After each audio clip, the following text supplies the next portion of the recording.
ദൈവനാമത്തിന് മഹത്വമുണ്ടാകട്ടെ.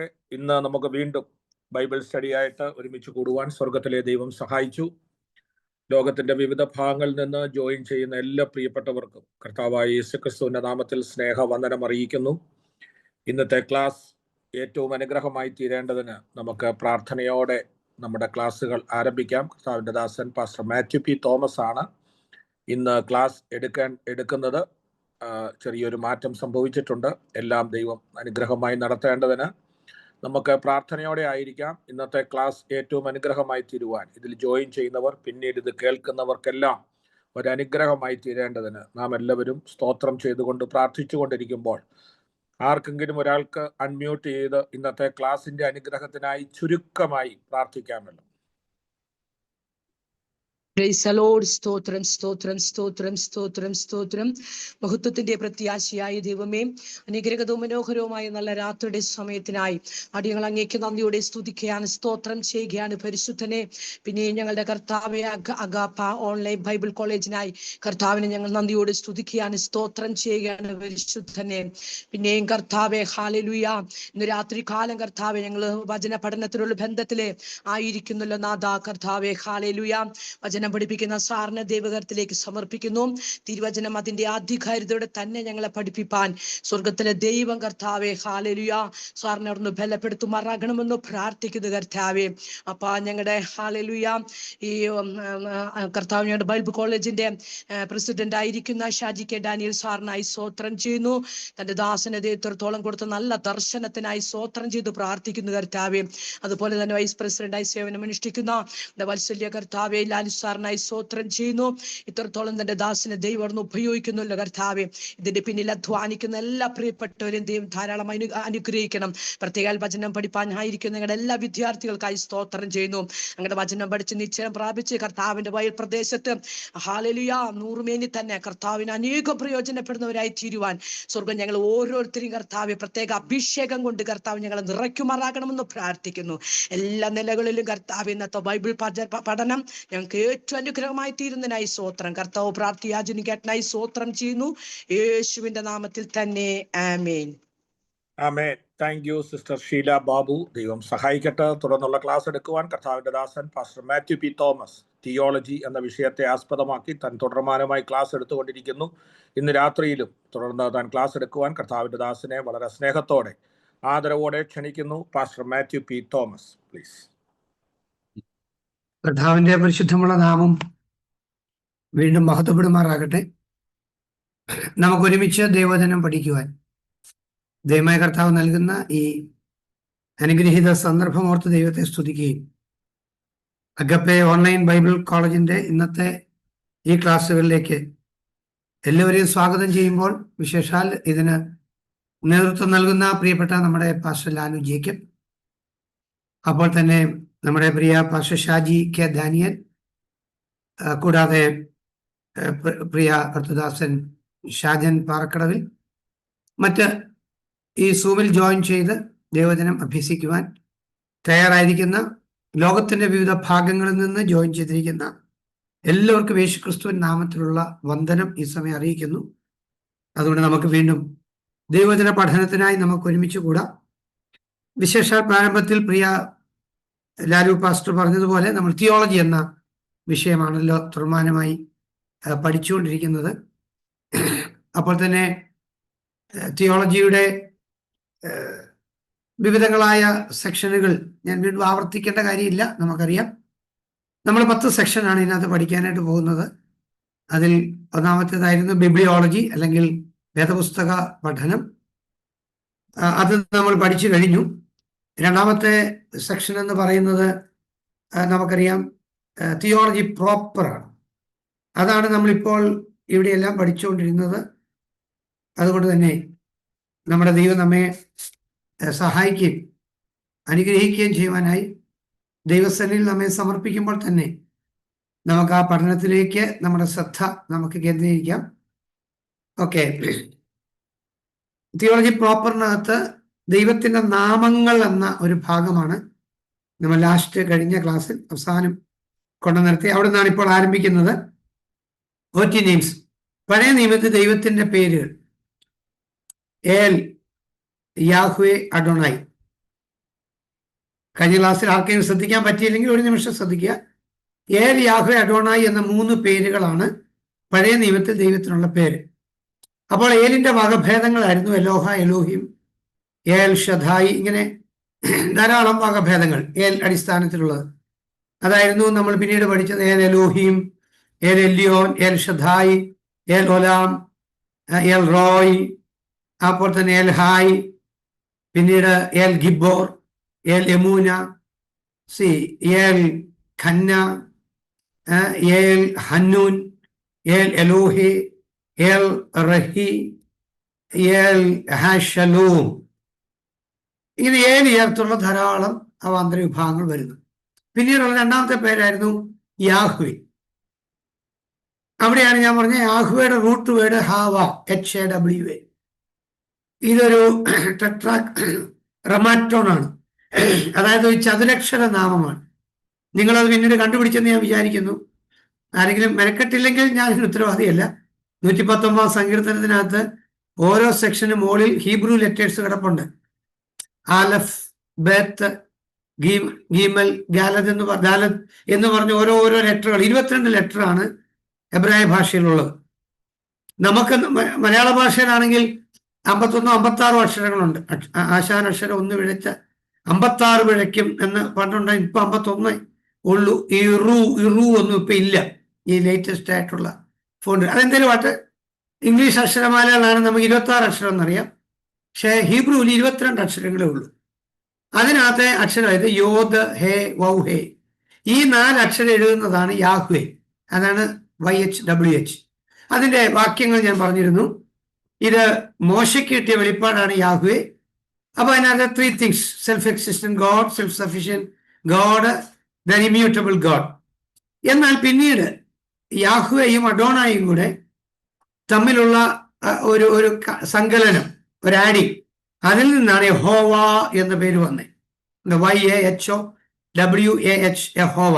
അതെങ്ങനെ വന്നു എന്ന് ആ ഒരു ഒറ്റ ഇക്വേഷനിൽ നിന്ന് മനസ്സിലാക്കുക. ഒരു മാത്തമാറ്റിക്കൽ ഇക്വേഷനാണ്. YHWH plus അഡോണായി. അഡോണായിക്കകത്തുള്ള ആൽഫബറ്റ്സ് നേരെ ഇതിനകത്തോട്ട് കയറുന്നു. അത്രേ ഉള്ളൂ. വൗവൽസ്.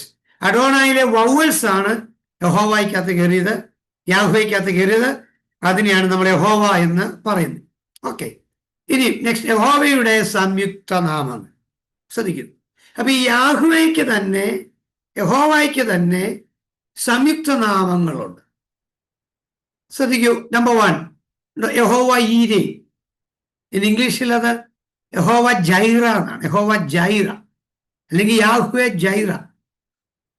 ഇതൊക്കെ നമ്മൾ ഇഷ്ടംപോലെ പ്രസംഗങ്ങൾ കേൾക്കുന്നു. ഇത് ക്ലാസ്സിൽ ഇത് സിസ്റ്റമാറ്റിക് ആയിട്ട് നിങ്ങൾക്ക് പഠിക്കാൻ കഴിയുന്നു.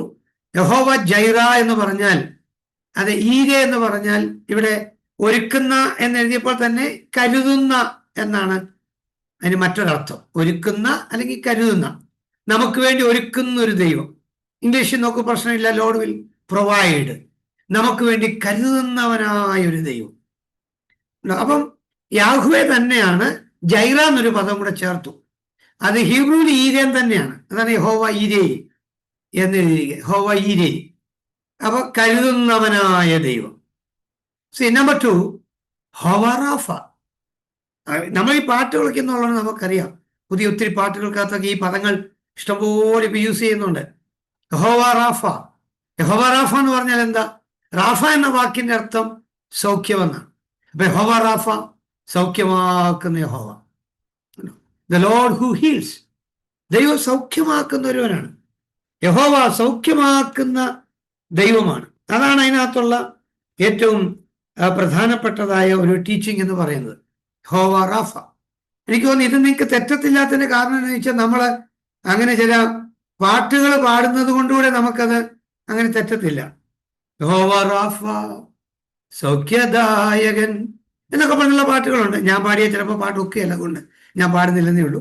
പാട്ടുമായിട്ട് എനിക്ക് അത്ര വലിയ അഭിരുചി ഉള്ള വ്യക്തിയല്ല.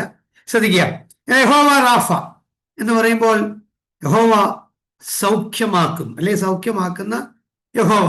The Lord who heels. Number 3 യഹോവ നിസി. നിസി എന്ന് പറഞ്ഞാൽ ആ വാക്കിനർത്ഥം കൊടിയെന്നാണ്. അപ്പൊ യഹോവ നിസി എന്ന് പറയുമ്പോൾ യഹോവ എന്റെ കൊടി, അല്ലെങ്കിൽ എന്റെ കൊടിയായ യഹോവ. The Lord is my banner. അപ്പൊ യഹോവയാണ് എന്റെ കൊടി. ഈ കൊടി എന്നൊക്കെ പറയാൻ എളുപ്പമെന്നുള്ള, ഇവിടെ യുദ്ധത്തിൽ ജയിച്ചു കഴിയുമ്പോഴാണ് യഹോവ അവർ പറയുന്നത്, ഓ യാഹ്വേ നിസി, ഓ ഞാൻ യഹോവ എന്റെ കൊടി. അപ്പൊ തന്നെ നിങ്ങളൊന്ന് ഓർത്തു നോക്കിയ, ഈ കൊടിക്ക് ഒരു ഉദാഹരണം കൂടെ പറയാം. ഇപ്പൊ നമ്മുടെയൊക്കെ ഈ സ്വാതന്ത്ര്യ ദിനത്തിന് ഇന്ത്യൻ ദേശീയ പതാക ഉയർത്തുന്നു. അപ്പൊ കൊടിയുടെ വാല്യൂ ഭയങ്കരമാണ്. ഒരാള് ഈ കൊടി വലിച്ചു കീറിയാൽ വിവരം അറിയും. കാരണം എന്ന് വെച്ചാൽ രാജ്യദ്രോഹ കുറ്റം അത്. അങ്ങനെയാണെങ്കിൽ യഹോവ നിസി എന്ന് പറയുമ്പോൾ യഹോവയാണ് എന്റെ കൊടി. അവൻ എൻ്റെ മീതെ പിടിച്ചിരുന്ന അതെ കൊടി, അത് സ്നേഹമായിരുന്നു എന്ന് മറ്റു ചില വേദഭാഗങ്ങളിൽ കിടക്കുന്നു. അപ്പൊ നമ്മുടെ പുതിയ നിയമത്തിൽ നമുക്ക് നമ്മുടെ മുകളിൽ പിടിച്ചിരിക്കുന്ന കൊടി എന്ന് പറയുന്നത് സ്നേഹമാണ്. ഓക്കെ, അപ്പൊ യഹോവ നിസി, ദാറ്റ്സ് ഓക്കെ. നെക്സ്റ്റ് വൺ, യഹോവ ശലോം, യാഹ്വേ ശലോം. ഇതെല്ലാം വേഴ്സസ് ഇവിടെ കൊടുത്തിട്ടുണ്ട്. സമാധാനമായ യഹോവ, അല്ലെങ്കിൽ യഹോവ എന്റെ സമാധാനം. Lord is my piece, the Lord is my piece. യഹോവ എന്റെ സമാധാനമാകും. യഹോവ ശലോം. നെക്സ്റ്റ് വൺ, യഹോവ റോയ്, യാഹ്വേ റോയ്, എന്റെ ഇടയനായ യഹോവ. The Lord is my shepherd. യഹോവ എന്റെ ഇടയനാകും. നമ്മൾ 23-ാം സങ്കീർത്തനം 1-ാം വാക്യമാണ്. യഹോവ എന്റെ ഇടയനാകും, എനിക്കൊന്നിനും മുട്ടുണ്ടാകുകയില്ല. യഹോവ റോയ്. അപ്പൊ ഇടയൻ എന്നാണ് ഇതിന് റോയ് എന്നാണ് അത് എബ്രായ ഭാഷയിൽ ഉപയോഗിക്കുന്നത്. ദെൻ യഹോവ സിദക്കേരു. ഇത് വായിക്കുമ്പം യഹോവ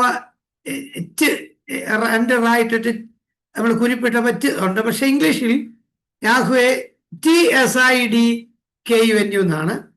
ഒറിജിനലി എഴുതേണ്ടത് TSIDKNU എന്നാണ്. പക്ഷെ ടി സൈലന്റ് ആയിരിക്കും whenever you pronounce it. ഇത് നമ്മൾ പ്രൊനൗൺസ് ചെയ്യുമ്പോൾ ടി സൈലന്റ് ആയിരിക്കും. പിന്നെ നമുക്ക് അങ്ങനെ ഇംഗ്ലീഷ് ഒത്തിരി പദങ്ങളുണ്ടല്ലോ. ഇപ്പോൾ സൈക്കോളജി എന്ന് പറയുന്നെങ്കിൽ പിയിലല്ലേ ആരംഭിക്കുന്നത്. ന്യൂമറ്റോളജി എന്ന് പറയുമ്പോൾ പിയിലാണ് ആരംഭിക്കുന്നത്. സൈക്കാട്രി എന്ന് പറഞ്ഞാൽ SY അല്ലല്ലോ, പി അല്ലേ ആദ്യം കിടക്കുന്നത്. അപ്പൊ അങ്ങനെ ഉള്ള പദങ്ങളുണ്ട്. ആദ്യത്തെ പദങ്ങൾ സൈലന്റ് ആയ ഒത്തിരി പദങ്ങളുണ്ട്. അതുപോലെ ഇതിന്റെ ടി സൈലന്റ് ആണ്. ഉദാഹരണം പറഞ്ഞു. അപ്പൊ യാഹ്വേ സിദക്കേനു എന്ന് പറഞ്ഞാൽ, സിദക്കേനു എന്ന് പറഞ്ഞാൽ നീതി എന്നാണ്. അപ്പൊ നമ്മുടെ നീതിയായ യഹോവ, ദ ലോർഡ് ഈസ് അവർ റൈറ്റ്ഷ്യസ്നെസ്. യഹോവ എന്റെ നീതിയാണ്. അതാണ് ആ പദത്തിന്റെ അർത്ഥം. ദെൻ യഹോവ ക്ഷമ. യഹോവ ക്ഷമ, ക്ഷമ മീൻസ് അവിടെ എന്നൊക്കെയാണ് ആ വാക്കിന്റെ അർത്ഥം. യഹോവ ക്ഷമ ഉണ്ടോ, യഹോവ അവിടെ. ദ ലോർഡ് ഈസ് ദേർ, അല്ലെങ്കിൽ അവിടുത്തെ യഹോവ. യഹോവയുടെ ആ ഒരു വലിയ കോമ്പൗണ്ട് നെയിംസ് ആണ് ഞാൻ പഠിച്ചുകൊണ്ടിരുന്നത്. അങ്ങനെ ശ്രദ്ധിക്കൂ. ഇത് കൂടാതെ ഇനിയും ധാരാളം കോമ്പൗണ്ട് നെയിംസ് ഉണ്ട് യഹോവയ്ക്ക്. എന്നാൽ ഞാൻ വളരെ അത്യാവശ്യമുള്ള 8 എണ്ണമാണ് ഇതിനകത്ത് എഴുതിയത്. വേറെ ഇഷ്ടം പോലെ ഉണ്ട്. എൻ്റെ കയ്യിൽ കുറഞ്ഞൊരു 19 എണ്ണമെങ്കിലും എൻ്റെ നോട്ടിനകത്ത് കിടപ്പുണ്ട്. എന്നാൽ ഞാനതെല്ലാം കൂടി ഇതിനകത്ത് ടൈപ്പ് ചെയ്തില്ല. അത്യാവശ്യമുള്ളത് ഇതാണ്. സോറി. ഓക്കെ. യഹോവ ഈരേ, യഹോവ റാഫ, യഹോവ നിസി, യഹോവ ശലോം, യഹോവ റോയ്, യഹോവ സിദക്കേനു, യഹോവ ക്ഷമ. ഓക്കെ. അപ്പൊ ഇങ്ങനെ യാഹ്വേയുടെയും സംയുക്ത നാമങ്ങൾ ധാരാളമുണ്ട്.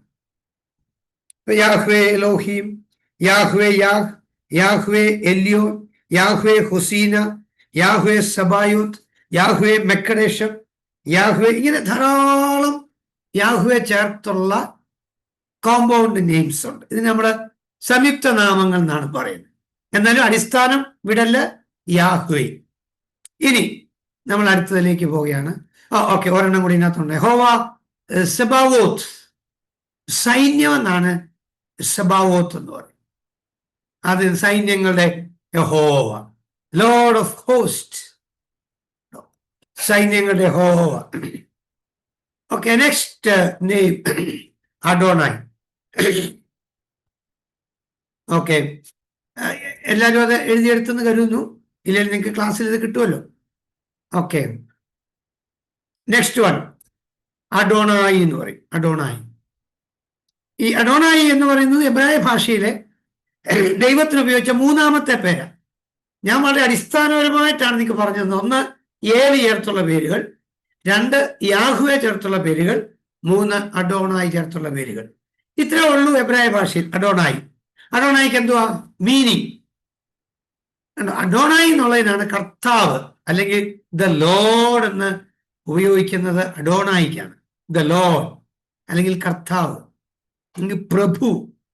ഇനി അതിന് തന്നെ ഒരു മീനിങ് എഴുതിയിട്ടുണ്ട്. അഡോൺ എന്ന് പറഞ്ഞാൽ യജമാനൻ എന്നാണ്.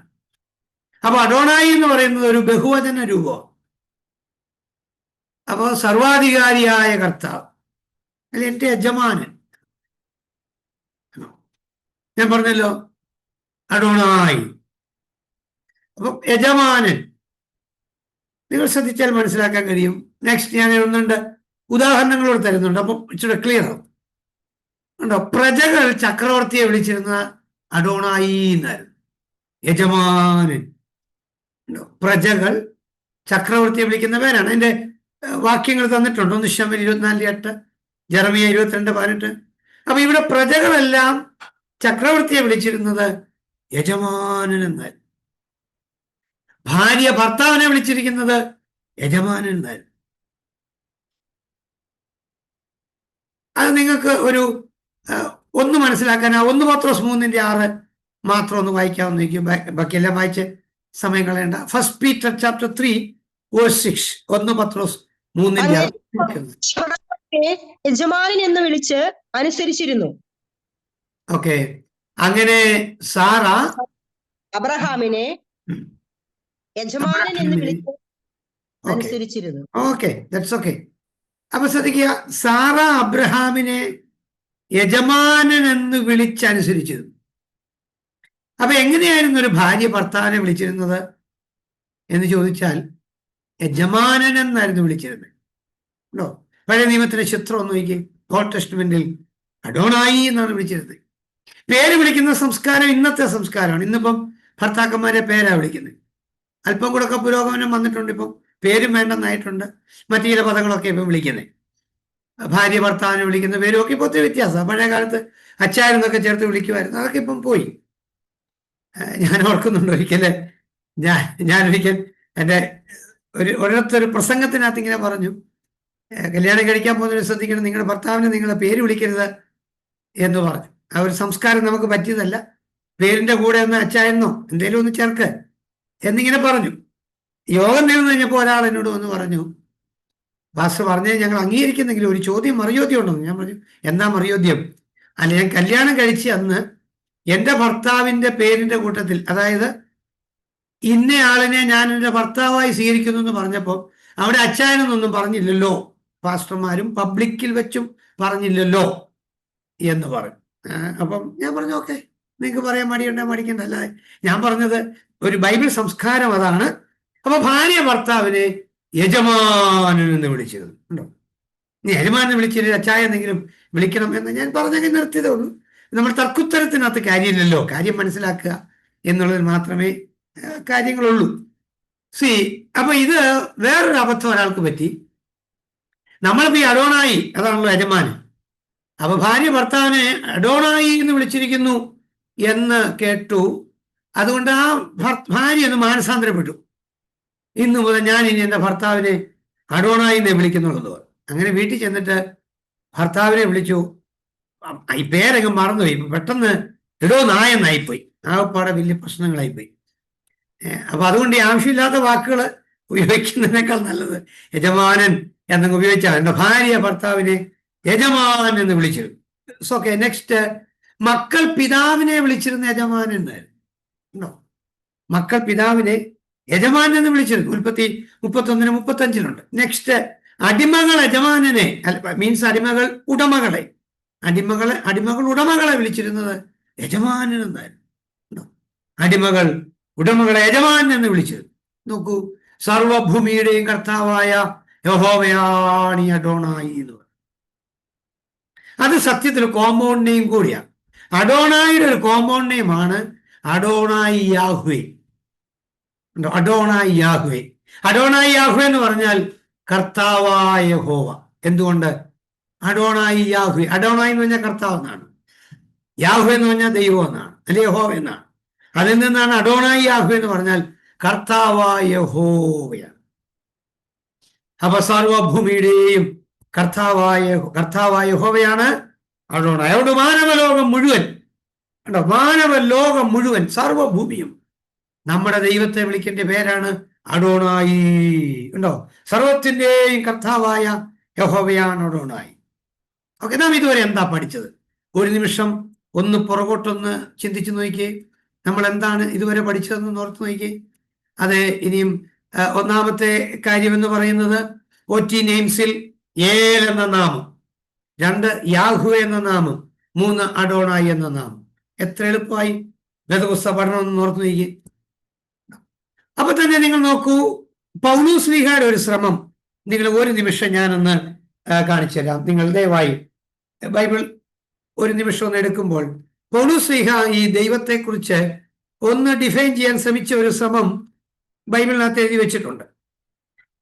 അത് നിങ്ങൾ ഒന്ന് നോക്കിയാൽ തിമത്യോസിന്റെ ലേഖനം ഒന്ന് എടുക്കാമെങ്കിൽ 1 തിമത്യോസ് 6-ാം അധ്യായത്തിനകത്ത് 1 തിമത്യോസ് 6-ാം അധ്യായത്തിൽ 15-ാമത്തെയും 16-ാമത്തെയും വാക്യം ഒന്ന് വായിക്കുമോ? നിന്നോട് ധന്യനായ ഏകാധിപതിയും രാജാതി രാജാവും കർത്താതി കർത്താവും താൻ മാത്രം അമർത്യതയുള്ളവനും അടുത്തുകൂടാത്ത വെളിച്ചത്തിൽ വസിക്കുന്നവനും മനുഷ്യരാരും കാണാത്തവനും കാണാൻ കഴിയാത്തവനുമായവൻ തക്ക സമയത്ത് ആ പ്രത്യക്ഷത വരുത്തും. അവന് ബഹുമാനവും. മതി. നിങ്ങളൊന്ന് ശ്രദ്ധിച്ചു നോക്കിയേ. എങ്ങനെയാണ് അപ്പോസ്തലനായ പൗലൂസ് തിമത്യോസിന് കത്തെഴുതിയപ്പം ദൈവത്തെ ഒന്ന് പരിചയപ്പെടുത്താനുള്ള ഒരു ശ്രമം എന്നേ ഞാൻ പറയത്തുള്ളൂ. 1, ധന്യനായ ഏകാധിപതി. ആരാണ് ഈ ദൈവം? ധന്യനായ ഏകാധിപതിയാണ്. ഉണ്ടോ? ഏകാധിപതി എന്ന് പറഞ്ഞ അർത്ഥം മനുഷ്യന്റെ ആഗ്രഹങ്ങൾ അനുസരിച്ച് പ്രവർത്തിക്കുന്നവൻ നല്ല ഇതിനർത്ഥം. ദൈവം ഏകാധിപതിയാണ്. അപ്പൊ ധന്യനായ ഏകാധിപതി. 2, രാജാതി രാജാവാണ്. King of kings. രാജാതി രാജാവ്, രാജാക്കന്മാരുടെ രാജാവ്. തീർന്നില്ല, കർത്താതി കർത്താവ്. ഉണ്ടോ? ലോർഡ് ഓഫ് ലോർഡ്സ്, കർത്താതി കർത്താവാണ്. 3, 4, താൻ മാത്രം അമർത്യതയുള്ളവനാണ് എന്ന് പറഞ്ഞ അർത്ഥം എന്നാ? അമർത്യത എന്ന് പറഞ്ഞാൽ മരിക്കാത്തവൻ, ഒരിക്കലും മരണമില്ലാത്തവനാണ് നമ്മുടെ ദൈവം. മരണമില്ലാത്തവനായ ദൈവം. പിന്നീട് പറഞ്ഞത് അടുത്തുകൂടാത്ത വെളിച്ചത്തിൽ വസിക്കുന്നവൻ. അടുത്തുകൂടാത്ത വെളിച്ചത്തിൽ വസിക്കുന്നവൻ. ദൈവം വെളിച്ചമാണ്. ദൈവത്തിന്റെ വെളിച്ചത്തിലേക്ക് നമുക്ക് അടുക്കാൻ സാധ്യമല്ല. അടുത്തുകൂടാത്ത വെളിച്ചത്തിൽ വസിക്കുന്നവനും മനുഷ്യരാരും കാണാത്തവനും. ശ്രദ്ധിക്കണം, മനുഷ്യരാരും ഇതുവരെ ദൈവത്തെ കണ്ടിട്ടില്ല. മനുഷ്യരാരും കാണാത്തവനും കാണുവാൻ വഹിയാത്തവനുമാണ്. ദൈവത്തെ ആർക്കും ഒരു നാളും കാണാൻ കഴിയില്ല. നിങ്ങളുടെ പെട്ടെന്ന് മനസ്സിലുണ്ടായ സംശയം തീർന്നോട്ടെ. യോഹന്നാൻ സുവിശേഷം 1-ാം അധ്യായം 18-ാമത്തെ വാക്യം ആണെന്ന് തോന്നുന്നു. 18-ാമത്തെ വാക്യം എടുത്ത് നോക്കിയേ. ദൈവത്തെ ആരും ഒരു നാളും കണ്ടിട്ടില്ല, പിതാവിന്റെ മടിയിൽ ഇരിക്കുന്ന ഏകജാതനായ പുത്രൻ അവനെ വെളിപ്പെടുത്തിയിരിക്കുന്നു. മതി. അപ്പൊ ദൈവത്തെ ആരും ഒരു നാളും കണ്ടിട്ടില്ല. വേദപുസ്തകം സത്യമാണല്ലോ. ദൈവത്തെ ആരും ഒരു നാളും കണ്ടിട്ടില്ല. എന്നാൽ പിതാവിന്റെ മടിയിലിരിക്കുന്ന പുത്രനായ യേശു ക്രിസ്തുവാണ് പിതാവിനെ ലോകത്തിൽ വെളിപ്പെടുത്തി തന്നത്. ശ്രദ്ധിക്കുക. അപ്പൊ നമ്മുടെ ദൈവം ആരാണ്? ദൈവത്തെക്കുറിച്ചുള്ള ആ ഒരു വലിയ ദർശനമാണ് നമുക്കിപ്പോൾ ലഭിച്ചുകൊണ്ടിരിക്കുന്നത്. നമ്മൾ ഇന്ന് പ്രാർത്ഥിച്ച ഒരു കാര്യത്തിന് മറുപടി കിട്ടിയില്ല എന്ന് വിചാരിച്ച് ദൈവം കഴിവില്ലാത്തവനാണെന്നൊന്നും പറഞ്ഞേക്കരുത്. ദൈവം സർവാധിപതിയാണ്. ദൈവം സർവശക്തനാണ്. ദൈവം സർവജ്ഞാനിയാണ്. ദൈവത്തിന്റെ മഹത്വകരമായ അനുഭവങ്ങൾ എത്ര ശ്രേഷ്ഠമാണെന്ന് ഈ ക്ലാസ്സിൽ നമുക്ക് പഠിക്കുവാനായിട്ട് കഴിഞ്ഞു. സോ ഞാൻ നെക്സ്റ്റിൽ ചിന്തയിലേക്ക് പോവുകയാണ്. NT നെയിംസ് ന്യൂ ടെസ്റ്റ്മെന്റിൽ ദൈവത്തെക്കുറിച്ച് എന്താണ് പറഞ്ഞിട്ട്? ഇതുവരെ പറഞ്ഞ ഓൾഡ് ടെസ്റ്റ്മെന്റ് ആണ്, തെറ്റിക്കരുത്. ഏൽ എന്ന് പറയുന്നത് അത് എബ്രായ ഭാഷയിലുള്ള പദങ്ങളാണ്. യാഹ്വേ എന്ന് പറയുന്ന എബ്രായ ഭാഷയിലെ പദങ്ങളാണ്, അഡോണായി എന്ന് പറയുന്ന എബ്രായ ഭാഷയിലെ പദങ്ങളാണ്. എന്നാൽ ഞാൻ ഗ്രീക്ക് ഭാഷയിലേക്കൊന്ന് വരിക. NT എന്ന് പറയുന്നത് ഗ്രീക്കാണ്. New Testament was written in Greek. അതായത് മലയാളത്തിൽ യവന ഭാഷ എന്നാണ് പറയുന്നത്, ഇംഗ്ലീഷിൽ ഗ്രീക്ക് ഭാഷ എന്ന് പറയും, രണ്ടും ഒന്ന് തന്നെയാണ്. അപ്പൊ ഒന്ന് ശ്രദ്ധിക്കൂ, എന്താണ് ഗ്രീക്ക് ഭാഷയിൽ? ഞാൻ ഗ്രീക്ക് ഭാഷ തുടങ്ങുമ്പോൾ തന്നെ ഒരു കാര്യം കാണിച്ചു തരാം. നിങ്ങൾക്ക് അറിയാവുന്ന വാക്ക് തന്നെയാണ്. തിയോളജി എവിടെ നിന്നാ വന്നേ? Theos plus logos. അതിൽ തിയോസ് എന്ന് പറഞ്ഞാൽ ദൈവം എന്നാണ് സത്യത്തിൽ ആ വാക്കിന്റെ അർത്ഥം. അപ്പൊ പഴയ നിയമത്തിൽ ദൈവം എന്ന് വരുന്നിടത്തെല്ലാം ഗ്രീക്കിൽ തിയോസ് എന്ന പദമാണ് ഉപയോഗിക്കുന്നത്. തിയോസ്. ഓക്കെ, ഇത് ഞാൻ എക്സ്പ്ലെയിൻ ചെയ്യേണ്ട ആവശ്യമില്ല. നമ്മൾ ഇത്രയും ഇതാ പഠിച്ചുകൊണ്ടിരിക്കുന്ന മുഴുവൻ.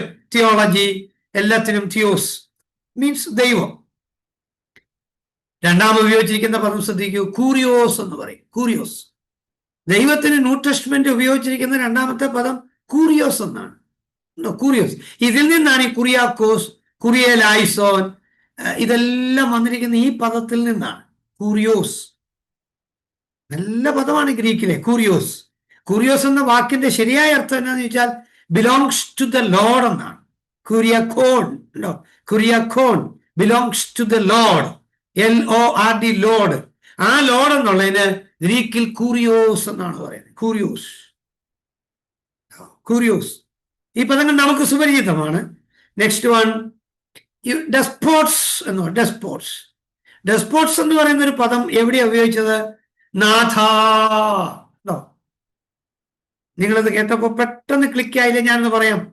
നമ്മുടെ കർത്താവ് യേശു ക്രിസ്തു ജനിച്ചപ്പോൾ യേശു ക്രിസ്തുവിനെ കൊണ്ട് ജെറുസലേം ദേവാലയത്തിൽ മാതാപിതാക്കൾ കൊണ്ടുവന്നു, മറിയയും ജോസഫ്. അവർ കൊണ്ടുവന്ന സമയത്ത് വയോവൃദ്ധനായ ഒരു മനുഷ്യൻ, അദ്ദേഹത്തിന്റെ പേര് ഷിമ്യോൻ എന്നായിരുന്നു. ഷിമ്യോൻ എന്ന് പറയുന്ന ഒരു വയോവൃദ്ധനായ മനുഷ്യൻ അവിടെ ഉണ്ടായിരുന്നു. അദ്ദേഹം യേശു ക്രിസ്തുവിനെ കാത്തിരിക്കുക. അതെന്തിനാ യേശുവിനെ കാത്തിരിക്കുന്നത്? ഉത്തരം ഞാൻ ഒരു മിനിറ്റ് എന്ന് പറയട്ടെ. എന്തുകൊണ്ടാണ് യേശുവിനെ കാത്തിരിക്കുന്നത് ഞാൻ പറയാം. അതായത് ഈ ഷിമ്യോനെ കുറിച്ച് പറയുന്നത്, ഷിമ്യോൻ ഈ വേദപുസ്തകം പകർത്തി എഴുതുന്ന ഒരാളായിരുന്നു, അഥവാ തിരുവെഴുത്ത്. വേദപുസ്തകം എന്ന് നമ്മൾ പറയുന്നു സ്ക്രിപ്ചർ. തിരുവെഴുത്തുകളിൽ പകർത്തി എഴുതി വന്നപ്പം യെശയ്യാവിന്റെ പ്രവചന പുസ്തകത്തിൽ നിന്ന് പകർത്തി എഴുതാൻ തുടങ്ങിയപ്പോൾ അവിടെ കന്യക ഗർഭിണിയായ ഒരു മകനെ പ്രസവിക്കും എന്ന് ഒരു വാക്ക് കണ്ടു, വിർജിൻ ബർത്ത്. അപ്പൊ ഈ കന്യക ഗർഭിണിയായ മകനെ പ്രസവിക്കും എന്നുള്ള വാക്ക് തനിക്ക് പകർത്തി എഴുതാൻ താൻ മടിച്ചു. ഈ ഷിമ്യോൻ ചരിത്രത്തിലുള്ള കാര്യമാണ്. അപ്പൊ ഇത് മടിച്ചു കഴിഞ്ഞപ്പോൾ താൻ എഴുതാതെ മാറ്റി വെച്ചു. തൻ്റെ എഴുത്ത് അവിടെ നിർത്തി വെച്ചു. എഴുത്ത് നിർത്തി വെച്ച് താനിങ്ങനെ മാറിയിരുന്ന്, കാരണം വെച്ചാൽ സിൻസിയർ ആയതുകൊണ്ടാ, മാറിയിരുന്ന ദൈവം അവനൊരു വെളിപ്പാട് കൊടുത്തു. ഈ കുഞ്ഞിനെ നീ കണ്ടിട്ടല്ലാതെ നീ മരിക്കുകയോ. നോക്കണം, ഈ രക്ഷകനായ ക്രിസ്തുവിനെ നീ കാണാതെ മരിക്കുകയല്ല എന്നവന് പ്രവചനം ഉണ്ടായി, അതിന് വെളിപ്പാടുണ്ടായി. അങ്ങനെ അവനത് വിശ്വാസത്താൽ എഴുതി വെച്ചു. കന്യക ഗർഭിണിയായ മകനെ പ്രസവിക്കുന്നൊക്കെ എഴുതി വെച്ചു. ഇത് കഴിഞ്ഞ് വയോവൃദ്ധനായ ഇദ്ദേഹത്തിന് മരിക്കാൻ പറ്റുന്നില്ല. നിങ്ങളൊന്ന് ശ്രദ്ധിച്ചു നോക്കണം, ഇത്രയും പ്രായമായി മരിക്കുന്നില്ല. അതുകൊണ്ട് ഈ ക്രിസ്തുവിനെ കണ്ടിട്ട് മരിക്കാൻ വേണ്ടി ദൈവവലയത്തിൽ തന്നെ താമസിക്കുക. അങ്ങനെ ഇരിക്കുമ്പോഴാണ് മറിയയും ജോസഫും കൂടെ ഒരു കുഞ്ഞുമായിട്ട് വരുന്നത്. അതാണ് അതിന്റെ ചരിത്ര സത്യം. അതൊക്കെ നിങ്ങൾ ലൂക്കോസിന്റെ സുവിശേഷം വായിച്ചാൽ കാണാം. അല്ല തന്നെ ഈ ക്ലാസ്സിലുള്ള എല്ലാവർക്കും അത് അറിയാവുന്ന സംഭവമല്ലേ. നേരെ വന്നു കുഞ്ഞിനെ കയ്യിലെടുത്തിട്ട് പറയുന്ന വാക്കാണ്, ഇപ്പോൾ നാഥ തിരുവചനം പോലെ അടിയനോടുള്ള പ്രമാണം നിവൃത്തീകരിക്കണമേ. കർത്താവിനെ ക്രിസ്തുവിനെ കാണും മുൻപ് മരണം ആസ്വദിക്കാൻ കഴിയില്ല എന്ന് ദൈവം പറഞ്ഞ പ്രവചനം, ക്രിസ്തു പറഞ്ഞ പ്രവചനം അല്ല, ദൈവം കൊടുത്ത വെളിപ്പാട് അന്ന് അവിടെ അന്വർത്ഥമാവുകയായിരുന്നില്ലേ? ശ്രദ്ധിക്കൂ, കർത്താവിന്റെ ക്രിസ്തുവിനെ കാണും മുമ്പ് മരണം കാണുകയില്ല. നിങ്ങൾക്കൊക്കെ അറിയാവുന്ന സുപരിചിതനാണ് കാനമച്ചൻ എന്ന് പറയുന്ന ആള്. ഒരിക്കൽ ഈ കാനമച്ചൻ ഈ വാക്യം എടുത്തൊരു പ്രസംഗം നടത്തി. അപ്പൊ ഞാൻ അതിനകത്ത് പ്രസംഗം കേട്ടോണ്ടിരിക്കുന്ന ഒരു വ്യക്തിയാണ്. ഭയങ്കര എനിക്ക് ആവേശഭരിതനായി തീർന്നു. എപ്പോഴാണെന്നറിയാവോ? പ്രസംഗത്തിന് എൻഡിൽ വന്നപ്പോഴാണ് ആവേശഭരിതനായത്. അദ്ദേഹം പറഞ്ഞ വാക്ക് ഇങ്ങനെയാണ്, കർത്താവിന്റെ ക്രിസ്തുവിനെ കാണും മുൻപ് നീ മരിക്കയില്ല എന്ന് ശിമ്യോനോട് ദൈവം ഒരു അരുളപ്പാട് കൊടുത്തു എന്ന് പറഞ്ഞിട്ട് ഞാൻ ഈ പറഞ്ഞ കാര്യങ്ങളെല്ലാം അദ്ദേഹം വ്യാഖ്യാനിച്ച് പറഞ്ഞു. അതിനുശേഷം അദ്ദേഹം പറഞ്ഞു മറ്റൊരു വേർഷൻ ഉണ്ടെന്ന് പറഞ്ഞു. മറ്റൊരു വേർഷൻ, ആ വേർഷനാണ് എന്നെ ആകർഷിച്ച ഒരു വേർഷൻ. അദ്ദേഹം പറയുകയാണ്, കർത്താവിന്റെ ക്രിസ്തുവിനെ കാണും മുമ്പ് നീ മരിക്കുകയില്ല എന്നുള്ളതിന് മറ്റൊരു വേർഷൻ, നിന്റെ മരണത്തിന് മുൻപ് നീ ക്രിസ്തുവിനെ കണ്ടെത്തിക്കോണം. വേർഷൻ, നിന്റെ മരണത്തിന് മുൻപ് നീ ക്രിസ്തുവിനെ കണ്ടെത്തിയാൽ നിനക്കും നിത്യജീവൻ പ്രാപിക്കാം. ഇന്നും ആ വാതിൽ അടയപ്പെട്ടിട്ടില്ല. ആ ഒരൊറ്റ വാക്കിൽ അദ്ദേഹം കൊണ്ടുവന്ന ആ സുവിശേഷ ദർശനം എന്നെ വളരെ ആകർഷിച്ചു. Okay, come on. അപ്പം ഡെസ്പോട്സിനി മറക്കിയല്ലോ, നാഥ കേട്ടോ, ഇപ്പോൾ നാഥ. അപ്പൊ ന്യൂ ടെസ്റ്റ്മെന്റിൽ നാഥൻ എന്ന് വിളിച്ചിരിക്കുന്നു ദൈവത്തെ. അതാണ് ഡെസ്പോട്സ് എന്ന ഇംഗ്ലീഷ് പദം, ഗ്രീക്ക് പദം കൊണ്ട് അതെ ഉദ്ദേശിക്കുന്നത്. യുനോ, നെക്സ്റ്റ് വൺ, പാറ്റർ, PATTER, പാറ്റർ. പാറ്റർ എന്ന് പറഞ്ഞാൽ പിതാവ്, ഫാദർ.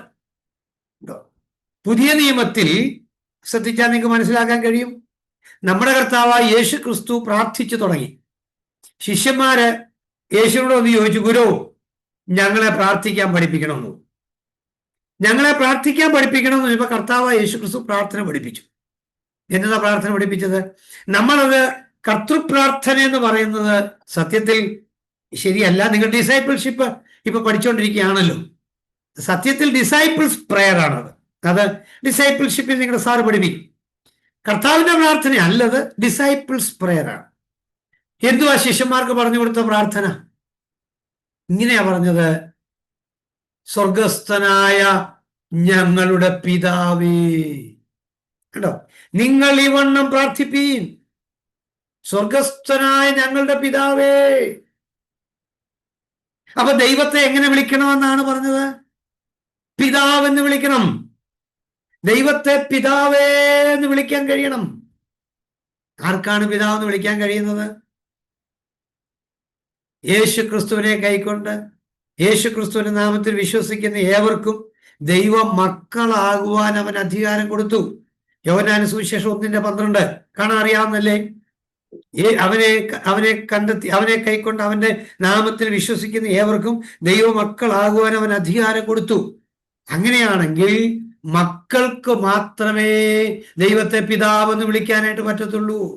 ശിഷ്യന്മാർ പറഞ്ഞു, നിങ്ങൾ ഇനി വിളിക്കേണ്ടത് സ്വർഗസ്ഥനായ ഞങ്ങളുടെ പിതാവേ എന്ന് വിളിക്കണം. പിതാവ്. ഒരു എക്സ്പ്ലനേഷൻ ഞാൻ തരാം വളരെ വേഗം.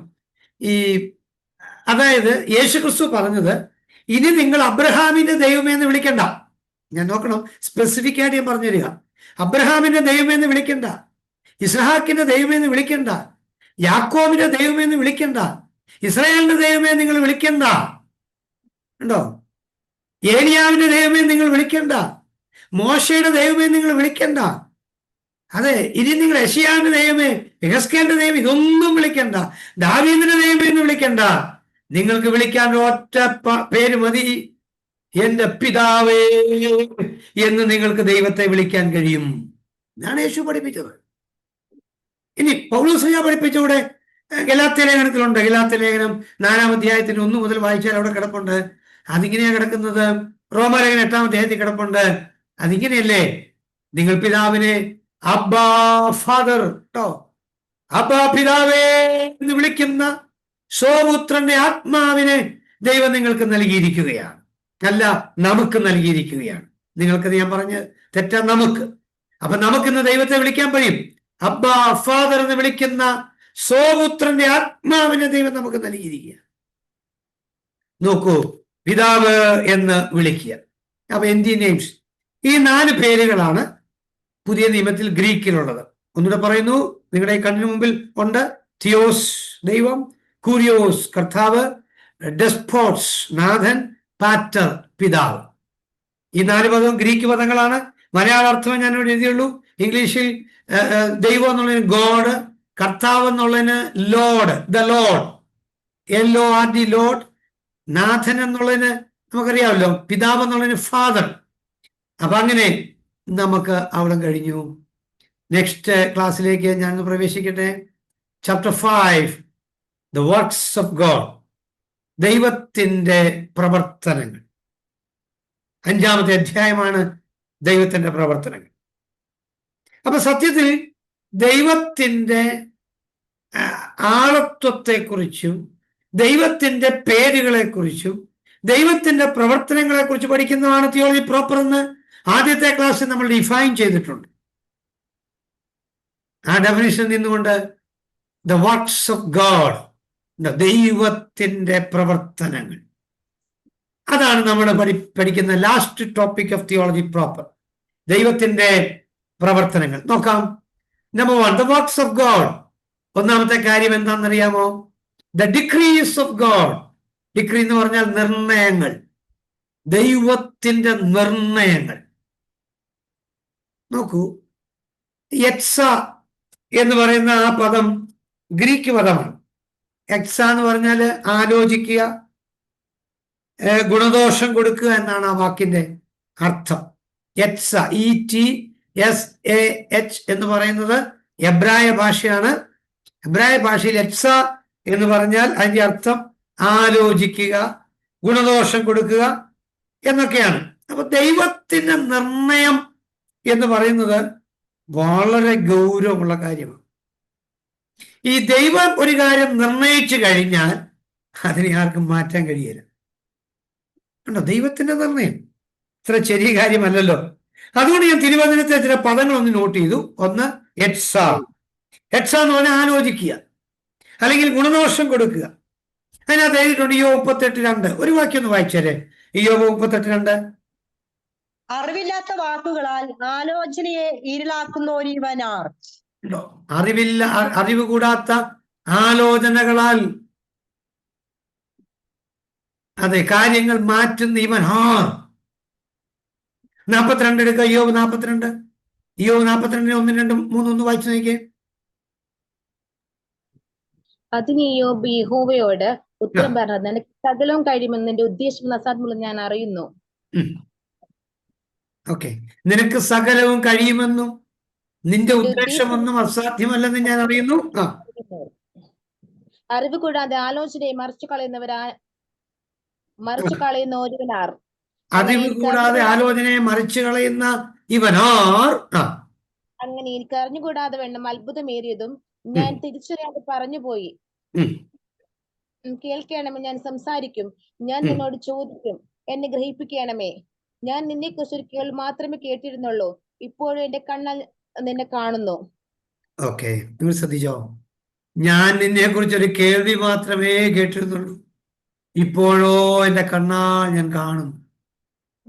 തന്റെ ജീവിതത്തിലുണ്ടായ പ്രതിസന്ധിയുടെ നടുവിൽ താൻ ഒത്തിരി മാനസികമായി ഭാരപ്പെട്ടിരുന്നു എന്നുള്ളത് ആ വാക്കിൽ നമുക്ക് മനസ്സിലാക്കാൻ കഴിയും. എന്നാൽ അന്നൊക്കെ ഞാൻ അങ്ങയെക്കുറിച്ച് ഒരു കേൾവി മാത്രമേ കേട്ടിരുന്നുള്ളൂ, ഇപ്പോൾ ഞാൻ എൻ്റെ കണ്ണാലെ കാണുന്നു.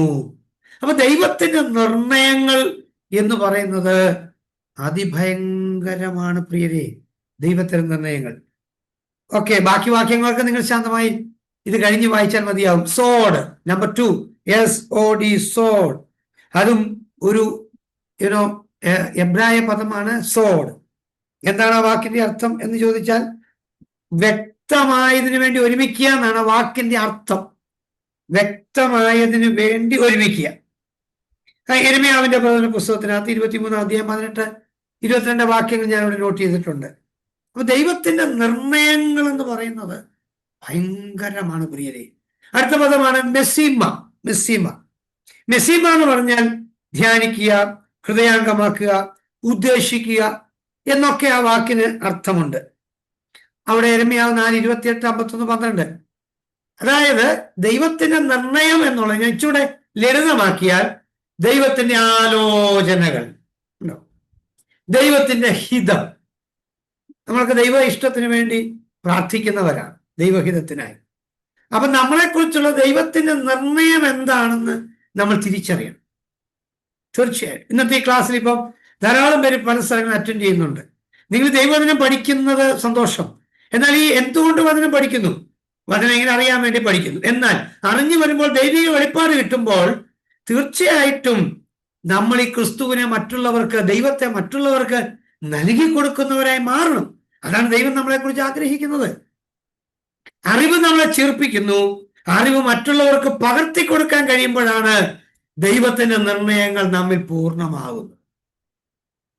ദൈവ ഇഷ്ടമാണ് നമ്മൾ സുവിശേഷം പറയുക എന്നുള്ളത്. അതിനുവേണ്ടി പ്രവാചകർ വന്ന് പറയേണ്ട കാര്യമൊന്നുമില്ല.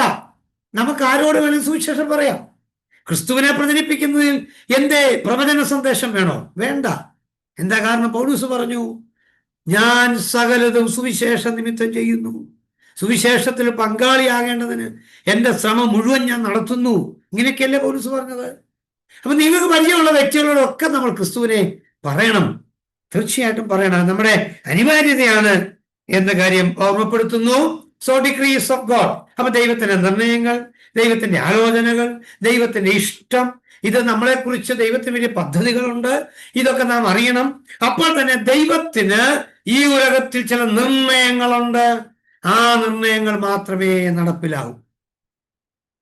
ഇപ്പൊ ചാർലി കിർക്ക് എന്ന് പറയുന്ന വ്യക്തിയുടെ മരണം അമേരിക്കയെ മാത്രമല്ല ലോകത്തെ മുഴുവൻ വളരെ ഞെട്ടിപ്പിച്ചിരിക്കുന്ന സംഭവം തന്നെയാണ്. ഒരു വശം എനിക്കും സങ്കടമുണ്ട്. കാരണം അദ്ദേഹത്തിന്റെ പ്രവർത്തനങ്ങളെ കുറിച്ച് ഞാനും ഈ പല ദിവസങ്ങളായിട്ട് പഠിച്ചുകൊണ്ടിരുന്ന ഒരു മനുഷ്യനാണ്. അദ്ദേഹത്തിന്റെ ആർഗ്യുമെന്റുകള്, അദ്ദേഹത്തിന്റെ രീതികള് 100% ഓക്കെ. പക്ഷെ അദ്ദേഹത്തിന്റെ മരണം, ആ ഫയർ ചെയ്യുന്നതും ആ തൊണ്ടയിലേക്ക് വെടിയുണ്ട കയറുന്നതും ഞാൻ കണ്ടുപിട്ടിരുന്നുകൊണ്ട് തന്നെ ഇന്ന് മാധ്യമങ്ങളുണ്ടല്ലോ, എല്ലാം കണ്ടപ്പോൾ എനിക്ക് സങ്കടം തോന്നി. അപ്പോൾ ഞാൻ നിങ്ങൾക്കുള്ള ഈ നോട്ട് തയ്യാറായിക്കൊണ്ടിരിക്കുക, ദൈവത്തിന്റെ നിർണയം. അപ്പോൾ ഞാനിങ്ങനെ പറഞ്ഞു, കർത്താവേ അങ്ങയുടെ നിർണയങ്ങളാണ്. ഉണ്ടോ? ഇപ്പൊ ഈ പഠിപ്പിക്കുന്ന ഞാൻ എത്ര ദിവസം ജീവിച്ചിരിക്കുമെന്ന് ആർക്കറിയാം? എനിക്കറിയത്തില്ല, ദൈവത്തിന് മാത്രമേ അറിയത്തുള്ളൂ. ഈ ക്ലാസ്സിൽ അറ്റൻഡ് ചെയ്യുന്ന നിങ്ങളുടെ ഓരോരുത്തരുടെ ലൈഫ് എത്ര നാളുണ്ടെന്ന് നമുക്കാർക്കെങ്കിലും അറിയാവോ? ഇല്ല, ദൈവത്തിന് മാത്രമേ അറിയത്തുള്ളൂ. അപ്പൊ ദൈവത്തിന്റെ നിർണയമാണ് കാര്യം. ചൂയൽ നമുക്കറിയാം, വളരെ യങ്ങാണ് അദ്ദേഹം. ഉണ്ടായിരുന്നെങ്കിൽ ശരിയാ, ക്യാമ്പസുകളിൽ ശക്തനായ ഒരു മനുഷ്യനായിരുന്നു. അതൊക്കെ ഒരു വശം. പക്ഷേ എന്താ സംഭവം? അയ്യോ, പിശാച് വെടിവെച്ചെന്നൊന്നും നാളെ പറഞ്ഞേക്കരുത്. അതെല്ലാം ദൈവനിർണയം. രാജ്യം ഭരിക്കുന്ന രാജാക്കന്മാർ ആര് ഭരിക്കണം? ദൈവനിർണയം. ഇപ്പൊ ഇന്ത്യയിൽ ഇപ്പൊ മോദി ഭരിക്കണമെന്ന് പറഞ്ഞത് ദൈവത്തിന്റെ നിർണയം. എല്ലാം ദൈവനിർണയമാണ്. ദൈവത്തിന്റെ നിർണയങ്ങൾ. നമ്പർ 2. നെക്സ്റ്റ് ഞാൻ അടുത്തേക്ക് വരുന്നു. The excellences of degrees of God. എന്താണ് മലയാളം?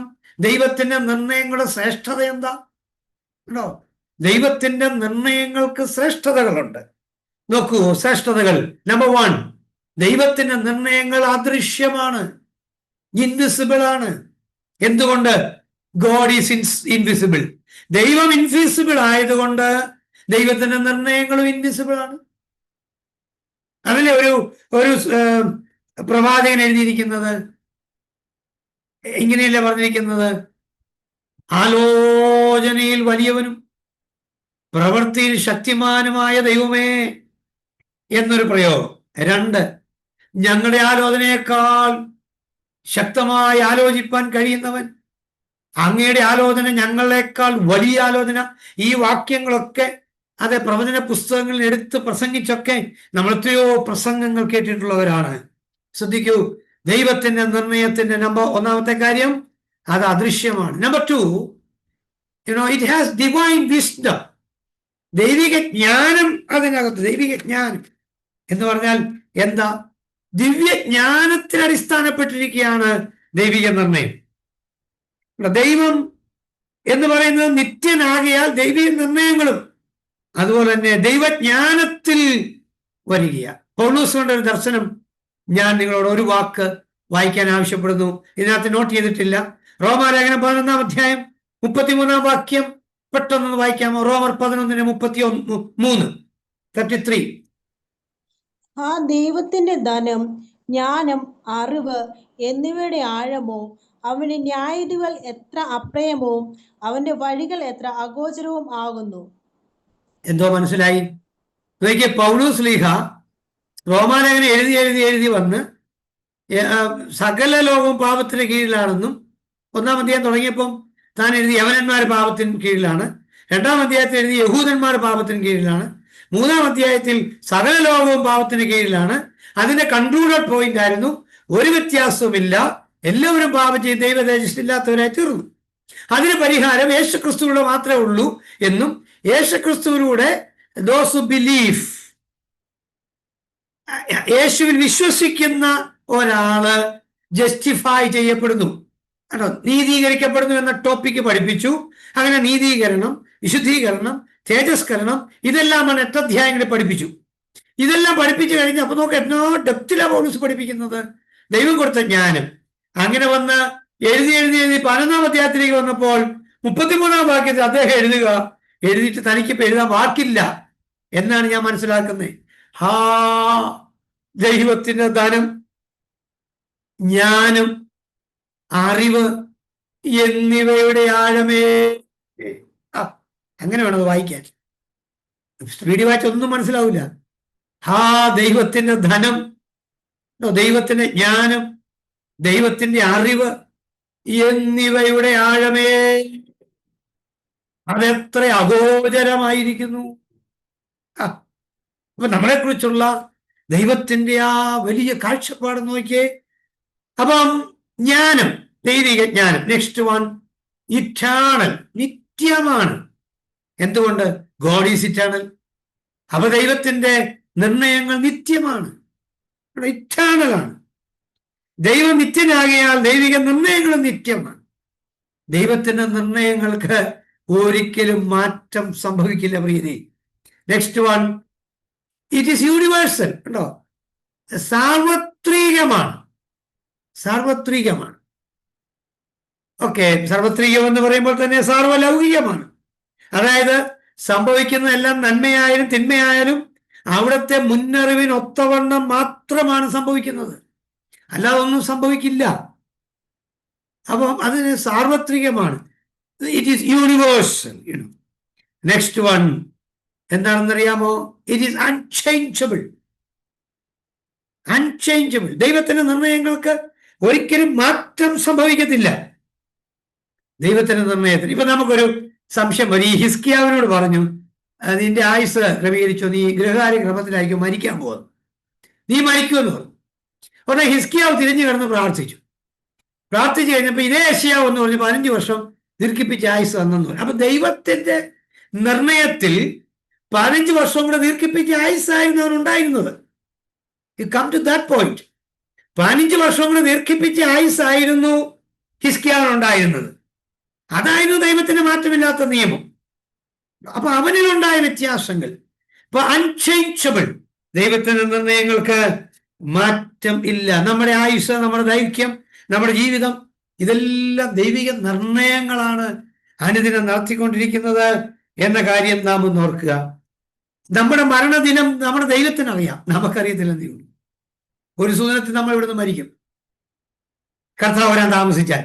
ഓക്കെ, അപ്പൊ ഇത് അൺചേഞ്ചബിൾ ആണ്. Next one, it is perfect. കേട്ടോ, ദൈവത്തിന്റെ നിയമങ്ങളിൽ അത് പെർഫെക്റ്റ് ആണ്, അത് തികവുള്ളതാണ്. അത് മാറ്റമില്ലാത്തതെന്ന് മാത്രമല്ല, അത് തികവുള്ളതാണ്. തികവുള്ളതെന്ന് പറയുമ്പോൾ നമുക്ക് മനസ്സിലായല്ലോ, അത് പെർഫെക്റ്റ് ആണ്. അതിനകത്ത് യാതൊരു പ്രശ്നങ്ങളും ഇല്ല. That is perfect. ദൈവത്തിന്റെ നിർണയങ്ങളെല്ലാം പെർഫെക്റ്റ് ആണ്. ദൈവത്തിനൊരിക്കലും അബദ്ധം പറ്റില്ല. ഇതുകൊണ്ടാണ് പൗലോസ് എഴുതിയ പല വാക്കുകളും ഞാൻ ഇന്ന് കൂട്ടിച്ചേർത്തതും. ധന്യനായ ഏകാധിപതിയും രാജാതി രാജാവും കർത്താതി കർത്താവും താൻ മാത്രം അമർത്യതയുള്ളവനും മനുഷ്യരാരും കണ്ടിട്ടില്ലാത്തവനും കാണാൻ വഹിയാത്തവനും അടുത്തുകൂടാത്ത വെളിച്ചത്തിൽ വസിക്കുന്നവനുമായ ഒരു മഹാദൈവം. ആ ദൈവത്തിന്റെ നിർണയങ്ങൾ ആർക്കും മാറ്റാൻ സാധ്യമല്ല. ഓക്കെ, അപ്പൊ വർക്ക്സ് ഓഫ് ഗോഡിൽ നമുക്ക് ഒന്നാമത് പഠിച്ച കാര്യം ദൈവത്തിന്റെ നിർണയങ്ങൾ. ആ ദൈവത്തിന്റെ നിർണയത്തിന് മാറ്റമില്ല. ദൈവത്തിന്റെ നിർണയം അദൃശ്യമാണ്. ദൈവത്തിന്റെ നിർണയം ദൈവിക ജ്ഞാനത്തിന് അടിസ്ഥാനപ്പെട്ടതാണ്. ദൈവത്തിന്റെ നിർണയം നിത്യമാണ്. ദൈവത്തിന്റെ നിർണയം സാർവത്രികമാണ്. ദൈവത്തിന്റെ നിർണയം മാറ്റമില്ലാത്തതാണ്. ദൈവത്തിന്റെ നിർണയം പരിപൂർണമാണ്. കമോൺ, നെക്സ്റ്റ് വൺ, ദൈവത്തിന്റെ സൃഷ്ടി. രണ്ടാമത് പഠിക്കുന്നത് ദൈവത്തിന്റെ സൃഷ്ടിയാണ്, ക്രിയേഷൻ ഓഫ് ഗോഡ്. എന്തുകൊണ്ടാണ് രണ്ടാമത് സൃഷ്ടി വന്നെന്നറിയാമോ? ഉത്തരം ഞാൻ പറയാം. ദൈവത്തിന്റെ നിർണയങ്ങളെ എക്സിക്യൂട്ട് ചെയ്തതാണ് സൃഷ്ടി എന്ന് പറയുന്നത്. പിടികിട്ടിയല്ലോ. എന്തിനാ എക്സിക്യൂട്ടീവ് കമ്മിറ്റിയൊക്കെ തിരഞ്ഞെടുക്കുന്നത്? കമ്മിറ്റിയും എക്സിക്യൂട്ടീവ് കമ്മിറ്റിയും ഉണ്ട്. എക്സിക്യൂട്ടീവ് കമ്മിറ്റി എന്ന് പറഞ്ഞാൽ സ്വയമായിട്ടൊരു കാര്യം തിരഞ്ഞെടുക്കാൻ പറ്റത്തില്ല. കമ്മിറ്റിയുടെ തീരുമാനം എക്സിക്യൂട്ട് ചെയ്യുക എന്നുള്ളതാണ്. അതിനാ എക്സിക്യൂട്ടീവ് എന്ന് പറയും. എക്സിക്യൂട്ട് ചെയ്യുക കേട്ടോ. അപ്പം ദൈവത്തിന്റെ നിർണയത്തിൽപ്പെട്ട ദൈവത്തിന്റെ അഥവാ സൃഷ്ടിപ്പ് എന്ന കാര്യം, സൃഷ്ടിപ്പ്, ആ സൃഷ്ടിപ്പ് അഥവാ ക്രിയേഷൻ ഓഫ് ഗോഡ്, ദൈവത്തിന്റെ സൃഷ്ടിപ്പ് എക്സിക്യൂട്ട് ചെയ്യുകയായിരുന്നു. അതിനെയാണ് നമ്മൾ സൃഷ്ടിപ്പ് എന്ന് പറയുന്നത്. ശ്രദ്ധിക്കും, സൃഷ്ടിപ്പിനെ കുറിച്ചുള്ള പദങ്ങൾ ഒന്ന് നോക്കിയ. സൃഷ്ടിപ്പ്, ബാറ എന്ന് പറയുന്ന ഒരു എബ്രായ പദം. അതായത് ഉൽപ്പത്തി 1:1 കാണാറിയാലോ, എടുത്തു വായിക്കേണ്ട കാര്യം ആർക്കും ഇല്ലല്ലോ. ആദിയിൽ ദൈവം ആകാശവും ഭൂമിയും സൃഷ്ടിച്ചു. സൃഷ്ടിച്ചു. ആ സൃഷ്ടിച്ചു എന്നുള്ളതിന് ബാറ എന്നാണ് എബ്രായ ഭാഷയിൽ കൊടുത്തിട്ടുള്ളത്. ബാറ, ബേർഷിത്ത്, ബാറ, എലോഹിം. ഞാൻ മുമ്പും എലോഹിം എന്നുള്ള പേര് പഠിപ്പിച്ചപ്പോൾ ഒരു പദം പറഞ്ഞിരുന്നു. അതായത് ആദിയിൽ ദൈവം ആകാശവും ഭൂമിയും സൃഷ്ടിച്ചു. അതിൽ ബാറ എന്ന് പറയുന്നത് സൃഷ്ടിച്ചു. ഈ ബാറ എന്ന വാക്കിന്റെ ശരിയായ അർത്ഥം out of nothing he created എന്നാണ്. എക്സ് നിഹിലോ എന്ന് പറയും മറ്റൊരു ഭാഷയിൽ. എക്സ് നിഹിലോ, ഒന്നുമില്ലായ്മയിൽ നിന്ന് സൃഷ്ടിക്കുക. കേട്ടോ, out of nothing he created. ഒന്നുമില്ലായ്മയിൽ സൃഷ്ടിക്കുന്നതിനെയാണ് സൃഷ്ടിക്കുക എന്ന് പറയുന്നത്. സൃഷ്ടിക്കുക. അങ്ങനെയാണെങ്കിൽ നാം അത്ര ഗൗരവമായി അത് നമ്മൾ പഠിക്കേണ്ടിയിരിക്കുന്നു എന്ന് ഓർത്ത് നോക്കി. ഒന്നുമില്ലായ്മയിൽ നിന്ന് സൃഷ്ടിക്കുക. രണ്ടാമത് ഉപയോഗിച്ചിരിക്കുന്ന പദമാണ് ആസ, ASAH, ആസ. ആസ എന്ന് പറയുമ്പോൾ സത്യത്തിൽ മെയ്ഡ് എന്നാണ് ഇംഗ്ലീഷിൽ പറയുന്നത്. അതായത് ഉണ്ടാക്കി എന്നാണ്. അതായത് ഉള്ള ഒരു പദാർത്ഥത്തിൽ നിന്നും മറ്റൊന്നിനെ ഉണ്ടാക്കിയെടുക്കുക. അതിനാണ് ഈ ആസ എന്ന പദം ഉപയോഗിക്കുന്നത്. റോമാലേഖനത്തിനകത്ത് അപ്പോസ്തലനായ പൗലോസ് 4-ാം അധ്യായം എഴുതി വരുമ്പോൾ ഒരു വാക്യം ഇതോട് ബന്ധപ്പെട്ട് എഴുതിയിരുന്നു. ഇങ്ങനെയല്ലേ, മരിച്ചതിനെ ഉയർപ്പിക്കുകയും ഇല്ലാത്തതിനെ ഉള്ളതിനെ പോലെ വിളിച്ചു വരുത്തുകയും ചെയ്യുന്ന ദൈവം എന്ന് ഉപയോഗിച്ചില്ലേ? ഇത് ഓരോ കോണ്ടെക്സ്റ്റ് എടുത്ത് പഠിക്കുമ്പോഴാണ് നമുക്ക് കിട്ടിയ ഈ മസ്തിഷ്കത്തിനകത്ത് കിട്ടിയ നോളജ് അല്ല ദൈവം എന്ന് അന്നേരം മനസ്സിലാവും. അതാ പൗലോസ് എഴുതിയത്, അയ്യോ ദൈവത്തിന്റെ ജ്ഞാനം, ദൈവത്തിന്റെ അറിവ് ഇതെന്നതാണ്, അവന് മന്ത്രിയായിരുന്നവനാർ, അവന് വല്ലതും കൊടുത്തിട്ട് നേടിയവനാർ എന്നൊക്കെ പൗലോസ് പറയുന്നത് എത്ര ഡെപ്തിലാണ് പറയുന്നതെന്ന് ഓർത്ത് നോക്ക്. ആസ എന്ന് പറഞ്ഞാൽ ഉണ്ടാക്കുക, മെയ്ഡ് എന്ന പദം. മൂന്നാമത് ഉപയോഗിച്ച പദം യാറ്റ്സ, YATZ, യാറ്റ്സ. യാറ്റ്സ എന്ന് പറഞ്ഞ വാക്കിന്റെ അർത്ഥം ഫോംഡ് എന്നാണ്, അഥവാ രൂപം കൊടുക്കുക. യാറ്റ്സ ഗ്രീക്കിൽ ഇതിന് പ്രാസോ എന്ന് ഉപയോഗിക്കുന്നുണ്ട്. രൂപപ്പെടുത്തുക എന്നാണ് അതിനെ കൊടുത്തിരിക്കുന്ന അർത്ഥം. ശ്രദ്ധിക്കൂ, സൃഷ്ടിക്കുക എന്ന് പറയുമ്പോൾ നിങ്ങൾ അല്പം കൂടെ ഗൗരവമായി നോക്കണം. ഉൽപ്പത്തി 1:1 നമ്മൾ വായിച്ചു, നമുക്ക് എല്ലാവർക്കും പിടികിട്ടി. എന്തോ മനസ്സിലായി? ആദിയിൽ ദൈവം ആകാശവും ഭൂമിയും സൃഷ്ടിച്ചു. എന്നാൽ നിങ്ങൾ സങ്കീർത്തനം 90 എടുത്തേ, പെട്ടെന്ന് ഒരാളെടുക്കുക. 90-ാം സങ്കീർത്തനം, 90-ാം സങ്കീർത്തനം 1-ാം വാക്യം ഒന്ന് വായിച്ചു നോക്കി. കർത്താവേ, നീ തലമുറ തലമുറയായി ഞങ്ങളുടെ സങ്കേതമായിരിക്കുന്നു. Okay, next verse. പർവ്വതങ്ങൾ ഉണ്ടായതിനും നീ ഭൂമിയെയും ഭൂമണ്ഡലത്തെയും നിർമ്മിച്ചതിനു മുമ്പേ നീ അനാദിയായും ശാശ്വതമായും ദൈവമാകുന്നു. ഒന്ന് നിങ്ങളുടെ മനസ്സ് അതിലേക്കൊന്ന് കൊണ്ടുവന്നേ. കർത്താവേ, നീ തലമുറ തലമുറയായി ഞങ്ങളുടെ സങ്കേതമായിരിക്കുന്നു. ഭൂമിയെയും ഭൂമണ്ഡലങ്ങളെ നിർമ്മിക്കുന്നതിന് മുൻപ് നീ അനാദിയും ശാശ്വതമായ ദൈവമായിരുന്നു. ഉൽപ്പത്തി 1:1 സങ്കീർത്തനം 90-ന്റെ 1-2 വാക്യമാണോ? അങ്ങനെയാണെങ്കിൽ പുരാതനം എന്ന് പറയുന്നത് ഉൽപ്പത്തിയാണോ ആദ്യം എഴുതിയത്, സങ്കീർത്തനം 90 ആദ്യം എഴുതിയത് എന്ന് ചോദിച്ചാൽ പെട്ടെന്ന് നിങ്ങൾ ഉത്തരം ആരും പറയത്തില്ല. പക്ഷെ ന്യായമായി ഒന്ന് ചിന്തിച്ചു നോക്കൂ, മനസ്സുകൊണ്ട് ചിന്തിച്ചു നോക്കിയേ. ഉൽപ്പത്തി 1:1 കിടക്കുന്ന എന്നതാ? ആദ്യം ദൈവം ആകാശവും ഭൂമിയും സൃഷ്ടിച്ചെന്ന. 90-ാം സങ്കീർത്തനത്തിലോ പർവ്വതങ്ങളെയും ആകാശത്തെയും ഭൂമിയെയും നിർമ്മിക്കുന്നതിന് മുൻപ് നീ അനാദിയും ശാശ്വതമായും ഞങ്ങളുടെ ദൈവമായിരുന്നു. അപ്പോ ഉൽപ്പത്തി പുസ്തകത്തിന്റെയും പുറകിലുള്ള ഒരധ്യായമാണ് സത്യത്തിൽ 90-ാം സങ്കീർത്തനം. നമ്മൾ മരണമീറ്റി മാത്രം വായിക്കാൻ വേണ്ടി വെച്ചിരിക്കുന്ന സങ്കീർത്തനം. അതുകൊണ്ടാണ് നമ്മളത് പഠിക്കാത്തത്. മരണമീറ്റി വായിക്കാനുള്ള സങ്കീർത്തനം അല്ലിത്. അതിൻ്റെ ഡെപ്തിൽ പോകണം. അതൊക്കെ നമ്മൾ വായിച്ചാൽ നമ്മൾ പൊട്ടിക്കരയും. എന്താണെന്നറിയാം അതിന്റെ അർത്ഥം? കർത്താവേ, നീ തലമുറ തലമുറയായി ഞങ്ങളുടെ സങ്കേതമാണ്. അതിന്റെ അർത്ഥം ഒരു തലമുറ വരുന്നു, അടുത്ത തലമുറ പോകുന്നു, ഓരോ തലമുറ പോകുന്നു, അടുത്ത തലമുറ വരുന്നു. പക്ഷേ നിനക്കൊരിക്കലും മാറ്റമില്ല. You are immutable one. You are unchangeable one. നിനക്കൊരിക്കലും മാറ്റമില്ല. ഇവിടെ തലമുറകൾ മാറി മാറി പോകുന്നു. കർത്താവേ, നീ തലമുറയായി ഞങ്ങളുടെ ദൈവമാകുന്നു. 2, പർവ്വതങ്ങളെയും ഭൂമിയെയും ഭൂമണ്ഡലങ്ങളെയും നിർമ്മിക്കുന്നതിന് മുൻപ് നീ അനാദിയും ശാശ്വതമായും ഞങ്ങളുടെ ദൈവമാകുന്നു. എന്താ വാക്കിന്റെ അർത്ഥം? പർവ്വതങ്ങളെ ഉണ്ടാകുന്നതിന് മുൻപ് നീ അനാദിയും ശാശ്വതം. നിങ്ങളുടെ കയ്യിൽ ആണെങ്കിൽ ഇംഗ്ലീഷ് ബൈബിൾ ഉണ്ടെങ്കിൽ നിങ്ങൾ തുറന്നു നോക്കിക്കോളൂ. ഇനി വായിക്കണമെന്നില്ല. പല വേർഷൻ പലതാണ്. ചില വേർഷനകത്ത് കൊടുക്കുന്നത് ഫ്രം എവർലാസ്റ്റിംഗ് ടു എവർലാസ്റ്റിംഗ് എന്നാണ്. ചില വേർഷനിൽ ഫ്രം ഇറ്റേണിറ്റി ടു ഇറ്റേണിറ്റി എന്നാണ്. അതുകൊണ്ട് ഞാൻ പറഞ്ഞ പല വേർഷൻ NIV-യിലൊക്കെ എവർലാസ്റ്റിംഗ് ടു എവർലാസ്റ്റിംഗ് എന്നായിരിക്കും. കിങ് ജെയിംസിനകത്ത് ഫ്രം ഇറ്റേണിറ്റി ടു ഇറ്റേണിറ്റി എന്നാ. വല്ലതും മനസ്സിലാക്കാൻ പറ്റുമോ? എന്തുവാ ഫ്രം ഇറ്റേണിറ്റി ടു ഇറ്റേണിറ്റി? ഇറ്റേണിറ്റിക്ക് ബ്രേക്ക് ഉണ്ടോ? നിത്യതയ്ക്ക് ബ്രേക്ക് ഉണ്ടോ? നിത്യത എന്നുള്ളതിനാണ് ഈ അനാദി എന്ന് മലയാളത്തിൽ പറയുന്നത്. അപ്പൊ ദൈവം അനാദിയാണ്. ലോകമുണ്ടാകുന്നതിന് മുൻപ്, ആകാശഭൂമിയെ സൃഷ്ടിക്കുന്നതിന് മുൻപ് നീ അനാദിയായ ദൈവമാകുന്നു. നീ നിത്യനായ ദൈവമാകുന്നു. മാത്രമല്ല, നിത്യത മുതൽ നിത്യത വരെ നിലനിൽക്കുന്ന ദൈവം. അതായത് നിത്യതയുടെ ഇടയ്ക്ക് ഒരു ബ്രേക്ക് ഇട്ടെന്ന് പറഞ്ഞാൽ നമ്മുടെ ഈ മിഡില ഒബ്ലാങ്കേറ്റയ്ക്ക് വല്ലതും മനസ്സിലാവുമോ? നിത്യത എന്ന് പറഞ്ഞാൽ ഇറ്റാണൽ. നിത്യതയ്ക്ക് എങ്ങനെയാ ബ്രേക്ക് ഇടാൻ പറ്റുന്നത്? നമുക്ക് ചിന്തിച്ചാൽ മനസ്സിലാവില്ല. എന്നാൽ നിത്യതയ്ക്ക് തമ്മിൽ ബ്രേക്ക് ഇട്ടു, ഒരു ബ്രാക്കറ്റ് ഇട്ടു. നിങ്ങൾക്ക് മനസ്സിലാകുന്ന ലളിത ഭാഷ പറയുക. നിത്യത ഇങ്ങനെ നിൽക്കുക. നമുക്ക് beyond our expectation, beyond our intelligence, നമ്മുടെ ബുദ്ധിക്ക് അപ്പുറമാണ്, ബുദ്ധിക്ക് എത്താത്ത അത് വൈഭവമാണ് ഇതിനകത്തുള്ളത്. അങ്ങനെ നിത്യതയ്ക്ക് തമ്പുരാൻ ഒരു ബ്രാക്കറ്റ് ഇട്ടു. നിങ്ങൾ എന്നെ നോക്കിയാൽ മതി. 2 കൈ ഞാൻ വെച്ചതാ, ബ്രാക്കറ്റ് ഇട്ടു.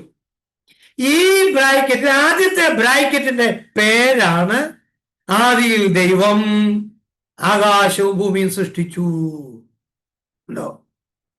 ഈ ബ്രാക്കറ്റ് ക്ലോസ് ചെയ്യണമെങ്കിൽ നിങ്ങൾ ശ്രദ്ധിക്കണം. എപ്പോഴായി ബ്രാക്കറ്റ് ക്ലോസ് ചെയ്യുന്നറിയാം? ഇപ്പോഴെങ്കിലും ബ്രാക്കറ്റ് ക്ലോസ് ചെയ്യത്തില്ല. എത്രയും പെട്ടെന്ന് ക്ലോസ് ചെയ്യും. അതെപ്പോഴാന്ന് ചോദിച്ചാൽ, കേട്ടോ, പുതിയ ആകാശവും പുതിയ ഭൂമിയും നമുക്ക് വേണ്ടി ഒരുക്കിയെന്ന് വെളിപ്പാട് പുസ്തകത്തിനകത്ത് വന്നിട്ടില്ലേ? അങ്ങനെയെങ്കിൽ നമ്മളത് വളരെ ഗൗരവമായി മനസ്സിലാക്കേണ്ട കാര്യം അത്. അപ്പം പദാർത്ഥങ്ങളുടെ ജീവനാണ് ആദ്യം ആരംഭിച്ചത്. ഉൽപ്പത്തി 1:27 വരുമ്പോൾ ജീവൻ നൽകുവാനായിട്ടിടയായി. കേട്ടോ, ജീവൻ, മനുഷ്യജീവൻ നൽകുവാനായിട്ടിടയായി. അതാണ് നമ്മൾ 2:7 വായിക്കുന്നത്. നിങ്ങളുടെ ഒരു സംശയം കൂടെ 1 മിനിറ്റ് തീർത്തു തരാം.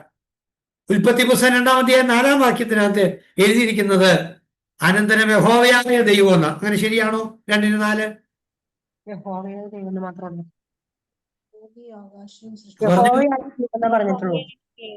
അനന്തരം യഹോവയായ ദൈവം ഭൂമിയും ആകാശവും സൃഷ്ടിച്ച നാളിൽ. മതി. ഞാൻ അത്ര വായിക്കാൻ പറഞ്ഞ എന്തിനാണെന്നറിയാമോ? അവിടെ യഹോവയായ ദൈവം, യഹോവ എന്നാണെങ്കിലും കുഴപ്പമില്ലെന്നേ. യഹോവ എന്ന വെളിപ്പാട് ആർക്കാ കിട്ടിയത്? മോശയ്ക്കാണ്. അതുകൊണ്ടാണ് പറയുന്നത് ഉൽപ്പത്തി പുസ്തകത്തിലെ ഗ്രന്ഥകർത്താവ് മോശയാന്ന് പറയുന്നത്. ഉണ്ടോ? മോശയ്ക്കല്ലാതെ വേറൊരാൾക്ക് യഹോവ എന്ന വെളിപ്പാട് കിട്ടിയിട്ടില്ല. അതുകൊണ്ടാണ് ഉൽപ്പത്തി പുസ്തകത്തിന്റെ ഗ്രന്ഥകർത്താവ് മോശയാണ്. ഇന്ന് ഞാൻ എൻ്റെ ക്ലാസ് ഇങ്ങനെ അവസാനിപ്പിക്കുന്നു, 10 മണി ആയതുകൊണ്ട്. എന്നാൽ നിങ്ങൾ പഠിക്കാൻ താല്പര്യമുള്ളവർ എന്ന് പറഞ്ഞാൽ എല്ലാവർക്കും താല്പര്യമുണ്ട്. കൂടുതലായി ഫർദറായിട്ട് പഠിക്കാൻ താല്പര്യമുള്ള നിങ്ങൾ ദയവായി ബൈബിൾ സൈറ്റിലോ ഗൂഗിൾ സൈറ്റിലോ പോയിട്ട് JEDP തിയറി എന്നൊന്ന് എഴുതി കൊടുക്കണം. JEDP. J for Jehovah, E for Elohist, D for Deuteronomist and P for Priestly. JEDP. J for Jehovah, E for Eloha, Elohistic. അപ്പൊ Jehovah, Elohistic, D for Deuteronomist, then P for Priestly. JEDP theory എന്ന് പറയുന്ന ഒരു വലിയ theory ഉണ്ട്. അതായത് who is Jehovah and who is Eloah, ഇങ്ങനെയൊക്കെയുള്ള ചെറിയ നല്ലൊരു സബ്ജക്ട് നിങ്ങൾക്ക് കിട്ടും. പഠിക്കാൻ താല്പര്യമില്ല, നിർബന്ധമൊന്നും എൻ്റെ ക്ലാസ്സുകൾ നിങ്ങൾക്ക് ഫൺ മോർ. പക്ഷെ കൂടുതൽ പഠിക്കാൻ താല്പര്യമുള്ളവർ ദയവായി JEDP തിയറി അടിച്ചു കൊടുത്താൽ നിങ്ങൾക്ക് കിട്ടും. നിങ്ങളത് പഠിക്കുക. അങ്ങനെയെങ്കിൽ ദൈവത്തിന്റെ സൃഷ്ടിയാണ് രണ്ടാമത്തെ കാര്യം. ഇനി ഒരു 2-3 കാര്യം ഇവിടെ പറയാനുണ്ട്. ഇതിന് സൃഷ്ടിയെക്കുറിച്ചല്ല, അടുത്ത കാര്യം. അതിനി അടുത്ത ക്ലാസ്സിൽ പറഞ്ഞാൽ നമ്മുടെ ഈ ഭാഗം തീരും. പിന്നെ അടുത്ത ടോപ്പിക്ക് നമുക്ക് പ്രവേശിക്കുകയും ചെയ്യാം. അങ്ങനെയെങ്കിൽ നിങ്ങളുടെ ഹൃദയത്തിനകത്ത് ഈ സബ്ജക്റ്റ് ആഴത്തിൽ പതിയപ്പെട്ടു എന്ന് ഞാനിപ്പോൾ അത് വിചാരിക്കുകയാണ്. അങ്ങനെയെങ്കിൽ നോക്കിയേ, ഇന്ന് എന്താണ് പഠിച്ചത്? ഒറ്റ നിമിഷം നമ്മളൊന്ന് പുറകോട്ടൊന്ന് നോക്കുകയാണ്. എന്താണ് നമ്മൾ ഇന്ന് പഠിച്ചതെന്നൊന്ന് നോക്കുക. അതെ, യഹോവയുടെ സംയുക്ത നാമങ്ങൾ പഠിച്ചു. അതിനുശേഷം അഡോണായി എന്ന പേര്, അതിന് കൊടുത്തിരിക്കുന്ന അർത്ഥം, അത് എങ്ങനെയായിരുന്നു ഇംപ്ലിമെന്റ് ചെയ്തത്. അതിനുശേഷം ന്യൂ ടെസ്റ്റ്മെന്റിലെ പേര് തിയോസ്, കൂറിയോസ്, ഡെസ്പോട്സ്, അതെ പാറ്റർ. അതിനുശേഷം നമ്മൾ പഠിച്ച ദൈവത്തിന്റെ പ്രവർത്തനങ്ങൾ എന്ന ലാസ്റ്റ് ടോപ്പിക്കിലേക്ക് വന്നു. അതിനകത്ത് works of God, then excellencies of God അല്ലെങ്കിൽ ഡിഗ്രീസ് ഓഫ് ഗോഡ്. അത് അദൃശ്യമാണ്, ദൈവിക ജ്ഞാനത്തിൽ അത് അടിസ്ഥാനപ്പെട്ടതാണ്, നിത്യമാണ്, അത് സാർവത്രികമായിട്ടുള്ളതാണ്, മാറ്റമില്ലാത്തതാണ്, പരിപൂർണമാണ്. ദെൻ ക്രിയേഷൻ, ദൈവത്തിന്റെ സൃഷ്ടി. ആ സൃഷ്ടിപ്പിന്റെ മഹത്വം എത്ര ശ്രേഷ്ഠമായിരുന്നു. ബാറ, out of nothing he created. 90 സങ്കീർത്തനത്തിൽ നമ്മൾ പറഞ്ഞവൻ അനാദിയായും ശാശ്വതമായും ദൈവമായിരുന്നു. From eternity to eternity. അത്ര മഹാനായ ദൈവം ഇടയ്ക്ക് ഒരു ബ്രാക്കറ്റ് ഉണ്ടാക്കിയതാണ് ഈ ഭൂമിയിലെ വാസം. ഇത് പിടികിട്ടിയെന്ന് ഞാൻ കരുതുന്നു. ദൈവം നമ്മെ സഹായിക്കട്ടെ. Thank you. God bless you. Over to Lalu sir. Praise the Lord. ദൈവം സഹായിക്കട്ടെ. ആർക്കും സംശയം ഒന്നും ഇല്ല എന്ന് വിശ്വസിക്കുന്നു. വളരെ വിശദമായി, വളരെ അനുഗ്രഹിക്കപ്പെട്ട രീതിയിൽ ക്ലാസ് എടുക്കുവാൻ കർത്താവിന്റെ ദാസനെ ഇന്ന് രാത്രിയിലും ദൈവം സഹായിച്ചത് ഓർത്ത് സ്തോത്രം ചെയ്യുന്നു. വളരെ വിശദമായി കർത്താവിന്റെ നാമങ്ങൾക്ക് പഠിപ്പിക്കുവാൻ കർത്താവിന്റെ ദാസനെ സഹായിച്ചുവല്ലോ. ജോയിൻ ചെയ്ത എല്ലാവർക്കും പ്രത്യേക നന്ദി അറിയിക്കുന്നു. നമുക്ക് പ്രാർത്ഥനയോടെ കടന്നു പോകാം. നിങ്ങൾ മറ്റുള്ളവരെ ഉത്സാഹിപ്പിക്കണം, മറ്റുള്ളവരെ ചേർക്കണം. ഒത്തിരി പേര് പുതുതായിട്ട് ചേർന്ന് വരുന്നുണ്ട്. അപ്പൊ തന്നെ നമ്മുടെ പഴയ ആൾക്കാർ കുറച്ച് പേര്, എനിക്ക് തോന്നുന്നു പഠനം മതിയായെന്ന് തോന്നുന്നു, കുറച്ച് പേര് ആബ്സെന്റ് ആകുന്നുണ്ട്. നിങ്ങൾ ചേർത്തവരെയൊക്കെ ഒന്ന് ഉത്സാഹിപ്പിക്കുകയൊക്കെ ചെയ്യണം. കാരണം ഇത്ര മനോഹരമായി, വളരെ അനുഗ്രഹീതമായ, ഞാനും ഈ ക്ലാസ്സിലെയൊക്കെയാണ് ഞങ്ങൾക്കൊക്കെ പ്രസംഗിക്കുമ്പോൾ ചിലപ്പോഴൊക്കെ പെട്ടെന്ന് ഓർത്ത് പലപ്പോഴും പ്രസംഗ വിഷയങ്ങളൊക്കെ വരുന്നത്. അതൊക്കെ ഞങ്ങളുടെ ജീവിതത്തിലും അനുഗ്രഹമാണ്. ജോയിൻ ചെയ്യുന്ന എല്ലാവരെയും ദൈവം അനുഗ്രഹിക്കട്ടെ. നമുക്ക് പ്രാർത്ഥനയോടെ വിരിയാം. കർത്താവിന്റെ ദാസൻ യുപിയിൽ നിന്ന് പാസ്റ്റർ ജസ്റ്റിൻ ഹാരിസ് BMIയുടെ നേതൃത്വം കൊടുക്കുന്ന കർത്താവിന്റെ ദാസൻ പ്രാർത്ഥിക്കുകയും നമ്മുടെ ഷാജി പാസ്റ്റർ ആശീർവാദം പറയുകയും ചെയ്യും. ജസ്റ്റിൻ ഹാരിസ് പ്രാർത്ഥിച്ചാട്ടെ. പരിശുദ്ധനായ ഞങ്ങൾ നല്ല ദൈവമേ, സ്വർഗ്ഗ പിതാവേ, അനുഗ്രഹിക്കപ്പെട്ട നല്ല രാത്രി സമയത്തിനായി സ്തോത്രപ്പച്ച. ഈ അനുഗ്രഹിക്കപ്പെട്ട വചന പഠനത്തിൽ കർത്താവേ, അനേക രാജ്യങ്ങൾ, അനേക പട്ടണങ്ങൾ, ഇന്ത്യയുടെയും ലോകത്തിന്റെ വിവിധ ഭാഗങ്ങളിലായിരുന്നുകൊണ്ട് ഞങ്ങൾക്ക് ഒരുമിച്ച് സംബന്ധിക്കുവാൻ കർത്താവ് ഇടയാക്കി. കർത്താവ് ഇന്ന് ഈ വൈകിയ സമയത്തും കർത്താവിന്റെ ദാസൻ പാസ്റ്റർ മാത്യു പി തോമസിനെ കർത്താവെ അതിശക്തമായ അടിയങ്ങളുടെ മധ്യത്തിൽ ഉപയോഗിച്ചതിനായി സ്തോത്രം. ഞങ്ങളുടെ വചനത്തെ അധികമായി ആഴമായി പഠിക്കുവാൻ കർത്താവെ നീ ഞങ്ങൾക്ക് നൽകിയ നല്ല സമയത്തിനായി നന്ദി കരയറ്റുന്ന കർത്താവെ. ഇതിനുവേണ്ടി ലീഡ് ചെയ്യുന്ന, നേതൃത്വം കൊടുക്കുന്ന കർത്താവെ ഞങ്ങളുടെ ദാസൻ പാസ്റ്റർ ലാലു ജേക്കബിനായി കർത്താവെ അഗാപ്പെ ബൈബിൾ കോളേജിനായി പ്രാർത്ഥിക്കുന്നു. കർത്താവെ ഈ ശുശ്രൂഷ അടിയങ്ങൾക്ക് എല്ലാവർക്കും അനുഗ്രഹമാക്കി അവിടുന്ന് തീർത്തുകൊണ്ടിരിക്കുന്ന കൃപയ്ക്കായി സ്തോത്രം. ഇന്ന് രാത്രിയിലും കർത്താവെ ക്ലാസ്സുകൾ നയിക്കുവാൻ ഞങ്ങളുടെ ദാസനെ ബലപ്പെടുത്തിയല്ലോ, നന്ദി കരയറ്റുകയാണ്. സംബന്ധിച്ച എല്ലാവർക്കുമായി സ്തോത്രം. ഞങ്ങൾ പഠിച്ച, ഞങ്ങൾ കേട്ട വചനം ഞങ്ങളുടെ ജീവിതത്തിൽ അനുഗ്രഹമായി തീരട്ടെ. ഞങ്ങളുടെ ശുശ്രൂഷകൾക്ക്, ഞങ്ങളുടെ വ്യക്തിപരമായ ജീവിതത്തിനൊക്കെയും ഉയർച്ചയ്ക്കും അനുഗ്രഹത്തിന് കാരണമായി തീരട്ടെ. ഞങ്ങളുടെ കരങ്ങളിൽ എല്ലാ പ്രിയപ്പെട്ടവരെ ഒരു പ്രാവശ്യം കൂടി സമർപ്പിച്ചു പ്രാർത്ഥിക്കുകയാണ്. കർത്താവ് അങ്ങനെ ചെയ്യുന്നതിനായി സ്തോത്രം. ഞങ്ങളെ അനുഗ്രഹിച്ച കരുണയ്ക്കായി സ്തോത്രം. യേശുവിന്റെ അധികാരമുള്ള നാമത്തിൽ തന്നെ ആമേൻ.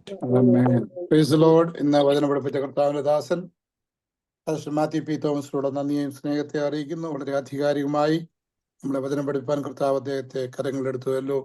നമുക്ക് അദ്ദേഹത്തെ ഓർത്ത് വീണ്ടും പ്രാർത്ഥിക്കാം. ദൈവം അനുഗ്രഹിക്കട്ടെ, ഉപയോഗിക്കട്ടെ.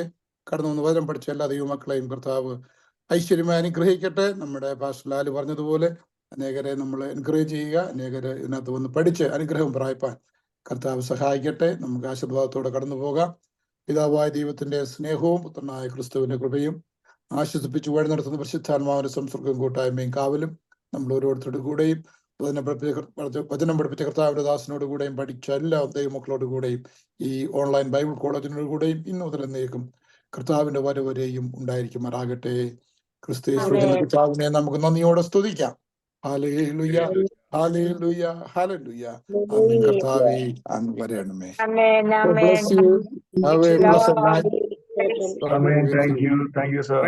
നാളെ വൈകിട്ട് കർത്താവിന്റെ ദാസൻ ജോർജ് വർഗീസ് ക്ലാസ് എടുക്കുന്നതാണ്. എല്ലാ പ്രിയപ്പെട്ടവരും ജോയിൻ ചെയ്യുക. അതോടൊപ്പം തന്നെ പലരും ബൈബിൾ കോളേജിന്റെ നമ്പർ, അഗാപ്പെ ബൈബിൾ കോളേജിന്റെ നമ്പർ വേണമെന്നും എന്നാണ് കോഴ്സ് തുടങ്ങുന്നൊക്കെ ചോദിച്ചിട്ടുണ്ട്. അതൊക്കെ തീർച്ചയായിട്ടും നമ്മുടെ ഗ്രൂപ്പിൽ അപ്ഡേറ്റ് ചെയ്യുന്നതാണ്. ആ സമയത്ത് എല്ലാവരും കാണിക്കുന്ന എല്ലാ സ്നേഹത്തിനും നന്ദി. ദൈവം എല്ലാവരെയും സഹായിക്കട്ടെ. സ്തോത്രം. Price the Lord. God bless you.